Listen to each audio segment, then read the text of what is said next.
17h20, notre prochain invité va peut-être vous faire rêver un petit peu. Guylaine Fontaine est agente immobilière à Fort Lauderdale, fait partie avec plusieurs Québécois, est en affaires dans le fond, avec plusieurs Québécois année après année. Elle en fait rêver plusieurs. On va la rejoindre dans nos studios du 98.5 à Montréal. Bonjour Guylaine. Bonjour Gilles. Comment allez-vous? Ça va très bien, vous? Oui. Qu'est-ce qui vous amène chez nous à Montréal, entre autres?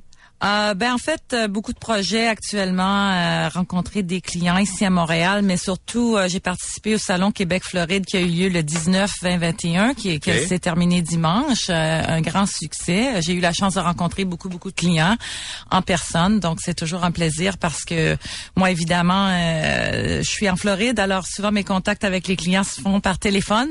Et donc, c'est le fun de pouvoir avoir un face-à-face avec les gens et puis de discuter du marché, des nouvelles tendances et de ce qui se passe en Floride, étant donné que ils vous en annoncent une plus froide vraiment cet hiver. Ça, c'est pas fin, Guylaine. Je m'excuse, c'est pas moi qui virtuellement, ta main m'a donné une petite tape. Alors, mais la Floride, ça pogne encore, là. Soyons honnêtes, il y a encore beaucoup d'intérêt. Ça pogne encore et ça pogne, je pense, encore plus que c'est plus la Floride, c'est plus pour le retraité comme les gens avaient tendance à penser que c'était pour les gens qui qui allaient passer l'hiver pour se chauffer les fesses, mais de plus en plus ce sont des jeunes investisseurs qui envoient une opportunité d'affaires et qui viennent s'installer même s'ils veulent pas se retraiter immédiatement, rentabiliser la propriété jusqu'au moment où est-ce qu'ils sont prêts à en profiter ou même juste continuer. Souvent, on achète une deuxième et une troisième à ce moment-là parce que on a quand même de grandes opportunités encore en Floride. Selon les données qui ont été fournies par les organisateurs du deuxième salon Québec-Floride, il y a 880 000 Québécois qui se rendent en Floride chaque année en dépensant plus d'1,2 milliard. C'est donc une grosse industrie. Je sais, Guylaine, on t'a parlé l'hiver dernier. J'aimerais ça que tu rappelles quand même ton parcours, là.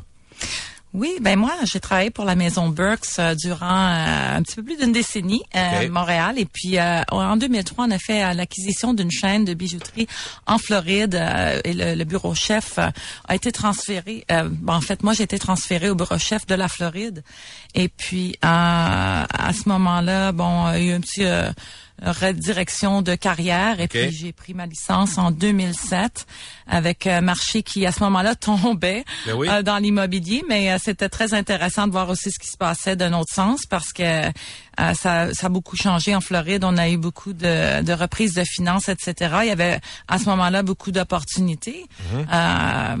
Mais c'est ça. Donc, moi, je vends de l'immobilier depuis 2007 en Floride.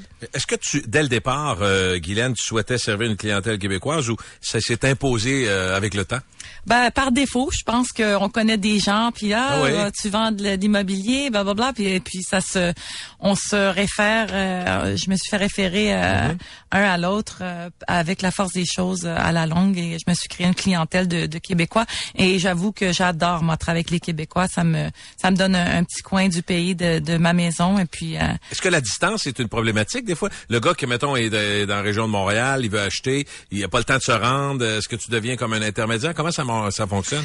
Oui, mais c'est toujours le départ du projet d'achat se fait par téléphone, par courriel. Mais comme je dis, c'est toujours mieux de rencontrer les gens en personne. Et puis là, je compte venir à Montréal plus souvent pour essayer de faire ça, de débuter le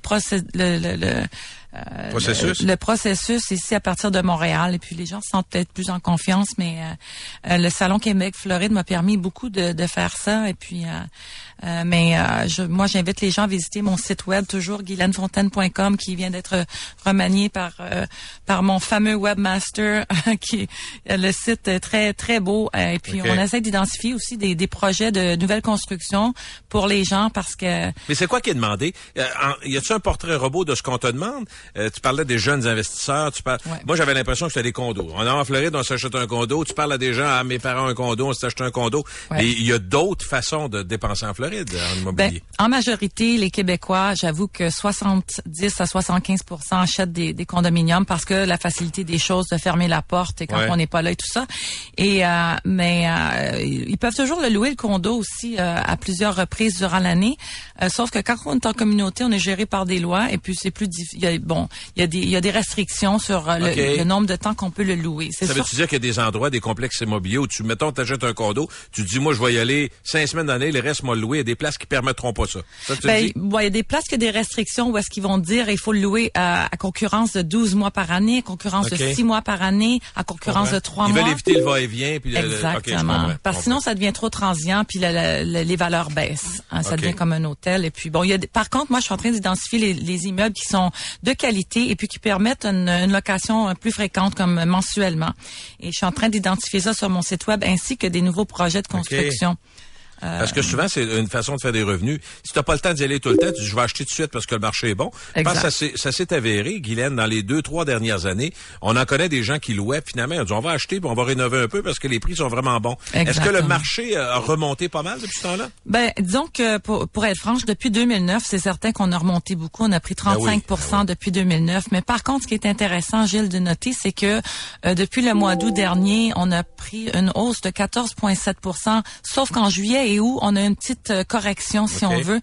Et donc, on est revenu presque pas loin du même taux que l'an passé au mois d'août. Ça, c'est dans le comté de Broward, où est-ce que je m'y trouve. Oui. Et je doute sincèrement que ce soit très différent dans Palm Beach et Miami-Dade. Donc, il y a une petite fenêtre d'opportunité qui s'ouvre ici parce que là, on est en hausse. Je veux dire, on est en croissance. Donc, la petite correction, là, quand elle va être terminée, elle va pas partir par en bas comme on a vu dans les années 2006 et 2007. Elle va remonter. Et historiquement, en fin novembre et décembre, les prix remontent parce que c'est la haute saison. OK. Alors, mais tu sais que quand on visitait, moi je suis allé il y a quelques années et je voyais qu'il y avait des gros complexes là, tu sais les vieux motels où nos parents allaient, il y avait sacré sa terre puis ils construisaient. Sauf qu'il y a eu en 2008-2009, on a ralenti, on avait même dans certains cas arrêté les constructions. Est-ce que tout ça a repris? Oui, je suis contente que tu en parles parce que tu vois en 2009, là actuellement au niveau de l'inventaire de revente, on a la moitié moins d'inventaire qu'on en avait en 2009. Ah bon, c'est pas mal. C'est beaucoup. Et puis un autre point à souligner, c'est qu'il y a 34 000 unités de nouvelles constructions dans tout le sud de la Floride en production et approuvées qui va se construire dans les prochains 2 ans. 34 000 unités. Ça, c'est énorme. Mais c'est quand même beaucoup moins que dans le boom de 2003-2004 où est-ce que tout se construisait et que tout a arrêté en 2009. Mais 34 000 unités, ça veut dire que les développeurs et les contracteurs entrevoient la demande. Et dans le sud de la Floride, c'est qu'on a une énorme affluence internationale de la Russie, de l'Argentine, du Brésil, du Canada, évidemment. Et les autres vont vivre là ou ils achètent pour investir? Ils achètent pour investir et seconde maison. Donc, 34 000 unités qui va se construire, ça vous donne un petit aperçu de qu'est-ce qui est prévu d'arriver dans le sud de la Floride. Et une autre chose à mentionner rapidement, c'est que ces 34 000 unités-là, les gens peuvent dire, oh, c'est beaucoup, ça va être un autre crash ou ça va encore tomber. La nouvelle construction qui se construit actuellement est financée. Le plan de financement, tout ça est différent qu'à l'époque où est-ce que ça tombait, où est-ce que c'était les banques qui finançaient ça. Maintenant, c'est financé par le dépôt d'acheteurs. Donc, il y a pas ils avancent pas dans le projet avant d'avoir un certain minimum de dépôt d'acheteurs. Alors, c'est plus solide comme. Ça te prend une mise de fonds parce qu'il y a beaucoup de gens qui ont fait de l'argent beaucoup. Je dirais de 2004 à 2009. Avec l'argent de la banque. C'est ça. Effectivement, ils achetaient sur papier. Puis quand la bâtisse se faisait, parce que dans le fond, sur papier, il y avait rien au sol. Puis quand la bâtisse montait, ils revendaient avec un profit. Il y en a plusieurs qui ont fait de l'argent avec ça. Exactement. Finalement, un jour, les banques ont dit, là, faut payer. Oh! Oui. C'est ça qui a fait tomber bien du monde. Hein? Exactement. Puis là, on est passé par-dessus tout ça, heureusement, puis on est en reprise. Et puis, mais dis-moi, là, au salon, en fin de semaine, tu as rencontré des gens. Est-ce que, par exemple, des jeunes couples qui cherchent à investir dans l'immobilier en Floride, qui sont allés te voir, est-ce qu'il y a de ce genre-là de jeunes couples étant 25-30 ans, je sais pas, qui se disent, on n'est pas pressé d'aller vivre là, mais si on achetait, est-ce qu'il y a du monde qui s'informe là-dessus? Beaucoup. Puis moi, ça me fait tellement plaisir parce que, entre vous et moi, là, la façon pour la personne normale et simple de se rendre un peu riche dans la vie, ça a toujours été à travers l'immobilier. Alors, d'être capable d'identifier des opportunités pour ces gens-là, de voir, essayer de connecter avec eux et de se mettre en partenariat pour leur aider au projet d'achat, moi, ça me... Est-ce que les gens qui se questionnent veulent savoir aussi comment ça marche? C'est-à-dire, quand tu achètes à l'étranger, tu dis, c'est quoi les règles, les permis, les visas, les taxes, les impôts? C'est genre de bebelle, la paperasse qu'on connaît moins et qui peut être rébarbatif, qui peut nous donner le goût de finalement passer un tour.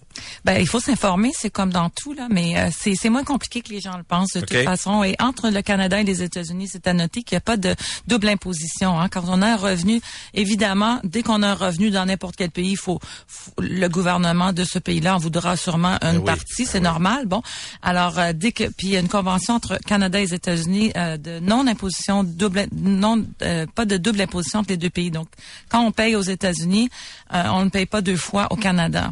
Alors, c'est un avantage pour les Canadiens. Est-ce que c'est plus simple, par exemple, Desjardins Bank qui est là-bas? Est-ce que pour les gens qui ont des comptes ici, c'est-tu plus simple d'aller chez Desjardins là-bas, tu penses? Tout à fait, parce que les banques américaines, je sais pas, mais à dernière nouvelle, n'étaient pas revenus à offrir des produits internationaux pour les Canadiens ou pour les autres acheteurs internationaux. Mais la Desjardins et la Nat Bank sont deux banques qui ont de beaux produits pour ceux qui sont intéressés. Mais je vous dirais, Gilles, que la plupart de mes transactions, moi, ce sont des transactions comptant. Donc, les gens soit font un financement sur une ligne de crédit ici au Canada. Ils vont hypothéquer, par exemple, leur maison ici pour acheter là-bas. Est-ce qu'il y en a qui font ça? Je sais pas ce qu'ils font, là, mais oui. je pose pas de questions quand ils arrivent avec du cash. C'est quoi les taux d'intérêt? Ça ressemble à quoi là-bas dans votre marché? Des taux d'intérêt pour une seconde résidence, là, disons, avec des jardins, ça varie, je crois, à ce qu'on m'a dit, là, dans les 4,25. Donc c'est quand même abordable. C'est quand même très abordable. Là. Mais qu'est-ce que le monde veut? Des résidences principales surtout ou des secondaires? Dans ce que tu vois? Secondaire? Oui, secondaire, parce que les Canadiens, on peut pas venir s'établir comme on veut aux États-Unis. Là, j'ai eu plusieurs personnes qui m'ont demandé ça, mais malheureusement, à travers le mariage, la famille ou un investissement, un investissement d'à peu près, je pourrais pas préciser, je pense un $250,000 et il faut engager 10 personnes. Visa d'investisseur qu'on appelle. Est-ce que les frais communs, c'est souvent une surprise pour certains, des fois une mauvaise, dans les condos? Qu'est-ce que ça dit en Floride? Ben, les frais communs... 400-500 par mois, c'est quoi? Ouais, ça dépend où. Plus il y a de services dans l'édifice, évidemment, plus ça va être cher. Mais il faut pas oublier qu'en Floride, on est dans une zone d'ouragan. Alors, les frais communs couvrent les assurances. Hein? Donc, les primes d'assurance sont plus élevées, par définition. Oui. Et alors, mais les frais communs, si la personne a une résidence, une maison unifamiliale, ça sera la même chose parce qu'il faut s'acheter une prime d'assurance personnelle pour couvrir la maison. Donc, c'est vrai que en général, peut-être c'est un petit peu plus cher en Floride à cause du fait que nous sommes dans une zone d'ouragan, mais je pense que c'est le genre d'affaires qu'on peut savoir à l'avance. Là. Oui, tout à fait. Mais oui, tout à fait. On peut mettre ces critères-là aussi. Il y a encore des endroits qui sont très abordables. Là. Même si tu disais que c'est pas toujours valable pour tout le monde, est-ce qu'il y en a des agences? Ça se voit beaucoup à HomeAway, genre, là, où tu peux acheter, des gens acheter, tu peux relouer. Donc, pour aller chercher un peu d'argent pendant que t'es pas là, est-ce qu'il y en a beaucoup qui font ça quand même? Moi, je dirais que l'opportunité de faire de l'argent en Floride, c'est surtout, que j'en ai beaucoup parlé au salon aussi avec les gens, c'est la location à court terme. Et pour ça, il faut vraiment, parce qu'on est limité dans les condominiums, mais il faudra acheter une maison unifamiliale. Et il y a moins de restrictions avec une maison unifamiliale. Ben, il y en a pas, en fait, à moins qu'on vit dans une communauté, mais écoutez, la demande est incroyable. Et je le savais déjà, mais ça m'a été confirmé encore une fois au salon parce que je dirais que 80% des gens qui ont arrêté à mon kiosque se sont renseignés sur est-ce que je faisais de la location court terme. Mais moi, quand je dis court terme, je fais annuel seulement qui est 12 mois, mais court terme, c'est 6 mois et moins. 6 mois, OK. Alors, beaucoup de gens sont intéressés. Ça, c'est la fameuse règle du Québec, garder sa carte d'assurance maladie. Oui, c'est ça. Non, mais c'est vrai pareil, tout le monde nous dit 6 mois moins un jour, là. Exactement. OK, donc, ça, quelqu'un qui achète une maison, un plein pied ou une maison unifamiliale, qui la garde propre un peu, ça, il y a des acheteurs et des locataires pas mal. Pas mal. Il y a un gros marché avec aussi une effervescence avec le site comme là vous avez dit VRBO. Il y a aussi Airbnb qui est devenu très très populaire, qui est mondial même, où est-ce que les gens louent leur propre propriété à la nuit, à la semaine. Et donc, mais en Floride, il y a toujours une demande. Moi, j'ai des clients qui le font, qui sont pleins durant la haute saison, puis même en plus basse saison, où est-ce qu'il y a des Européens qui viennent en Floride. Alors, dis-moi donc, est-ce que tu dirais que Guylaine, quelqu'un qui est vraiment un bon bricoleur, là, qui prend une maison, qui a il y a des bons deals d'acheter une maison, puis qui rénove ça un peu, ça doit être encore plus valable le potentiel? Oui, ben c'est sûr que le produit, faut qu'il soit de qualité. Et puis les gens qui magasinent pour des locations court terme, évidemment, ce sont les mêmes critères. Ils veulent qualité-prix. Et puis donc, plus la propriété elle va sortir en premier. est jolie, attrayante, oui. La baisse du dollar canadien, ça vous affecte ou pas? Plus ou moins. Je pense que les gens voient encore une opportunité en Floride. Les prix sont quand même très bas comparé à n'importe où dans le monde.